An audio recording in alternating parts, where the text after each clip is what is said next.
Некако како по договор, денеска на судењето за случајот Тајлер не се појави неколкумина адвокати. Како на обвинетите во овој предмет, така и на политичката партија ВМРО ДПМНЕ, која исто така е на листата на обвинети, поради што судењето мораше се одложи.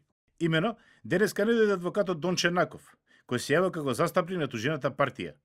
Судијата Шабани го укори портпаролот на ВМРО ДПМНЕ Наум Стоилковски, кој беше дојден како представник на партијата, но побара одлагање бидејќи адвокатот Наков денеска не бил во можност да присуствува на рочиштето. Денеска не дојде ни адвокатот Петар Василев, бранител на обвинетиот Илија Димовски. Судијата Осман Шабани рече дека само 15 на минути пред почетокот на денешното рочиште добил известување со кој адвокатот Василев го информира дека заминал надвор од државата. Председател на судечкиот совет, судијата Осман Шабани, видно резигниран од ситуацијата, ги потсети обвинетите дека минатиот пат, а по барање на обвинетиот Илија Димовски, го одложи судењето, но дека веќе нема да прифати вакво однесување на обвинетите и од нивните бранители.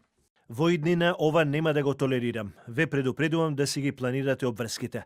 Термините ги знаете, имате термини и за април. Не прифаќам одлагање од било каква причина. Секое евентуално одложување ќе биде санкционирано. Само виша сила ќе може да го одложи судењето. За нелегалното финансирање на ВМРО ДПМНЕ и незаконското финансирање при изградбата на седиштето на партијата, специјалното јавно обвинителство поднесе две обвиненија. Меѓу обвинетите се и бегалецот Никола Груевски, кому судот на минатото рочиште му додели бранител по службена должност, како и Милејана Киевски, Кирил Божиновски, Илија Димовски, Леко Ристовски и самата политичка партија ВМРО ДПМНЕ.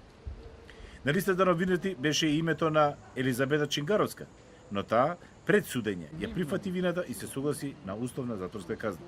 Со нелегалното финансирање на партијата за сметка на ВМРО ДПМНЕ било обезбедени 283 милиони 432 656 денари или 4 милиони 608 661 евро.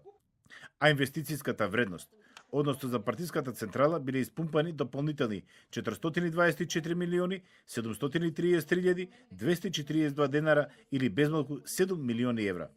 По барање на специјалното јавно обвинителство, освен седиштето на партијата, замрзат и друг недвижен имот, односно уште 68 други партиски објекти.